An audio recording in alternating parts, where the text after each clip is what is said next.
India अर्थात भारत.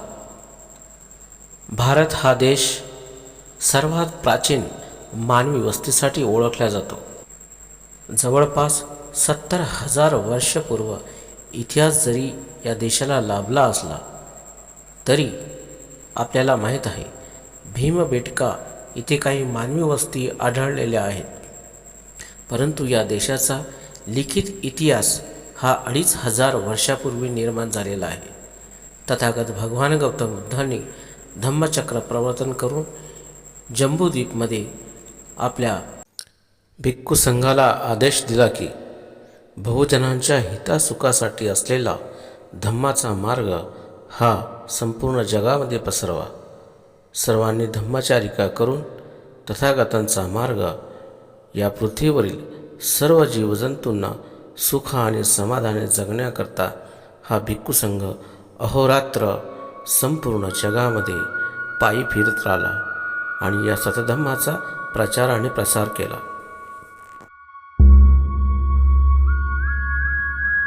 चक्रवर्ती सम्राट अशोक यांनी बौद्ध धम्माचा स्वीकार केल्यानंतर त्यांनी या बौद्ध धम्माच्या बौद्ध भिक्खूंकरता राहण्याकरता पावसाळ्यात जी व्यवस्था असते ज्याला वर्षावास ऋतू म्हणतात, या ऋतूमध्ये त्यांनी लेण्यांची निर्मिती केली. या लेणीमध्ये भिक्खू संघ वर्षावासात राहत असे आणि अशा प्रकारे दान स्वरूपात अनेक उपासकांनी, व्यापाऱ्यांनी, गृहस्थांनी या लेणीकरता दान दिले. सोन्याची चिडिया कहनेवाला देश. मात्र काही काळातच तो अंधारमय युगात जाणार. सत्तेसाठी इथल्या माणसाने एकमेकाची जीव घेतली, अनेक लढाया केल्या, परंतु या देशातील ज्ञानभांडार मात्र नाहीसे झाले. नालंदा, विक्रमशिला, तक्षशिलासारखे विद्यापीठ उद्ध्वस्त झाले आणि या देशातील ही पोकळी कधीही भरून निघाली नाही.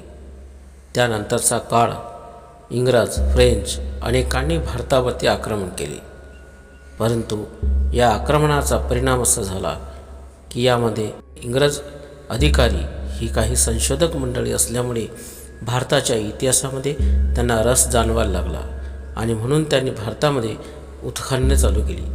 त्यामध्ये जेम्स प्रिन्सेप यांनी पहिल्यांदा या भारतातील असलेली ही धम्मलिपी वाचली आणि त्यातील काही शब्दांची त्यांनी बाराखडी तयारी केली आणि हळूहळू जगासमोर एक नवीन इतिहास यायला लागला.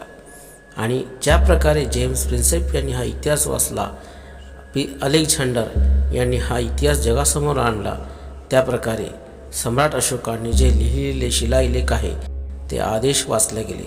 सम्राट अशोकांच्या दूरदर्शीपणामुळे आज भारतातील इतिहास आपण वाचू शकतो आणि म्हणून MBCPR आपल्याकरता धम्मलिपी क्लासेस घेऊन येत आहे. म्हणून आपणसुद्धा धम्मलिपी क्लासेसमध्ये सहभागी व्हा आणि ही बुद्धिस्ट लेणीची चळवळ जिवंत ठेवा.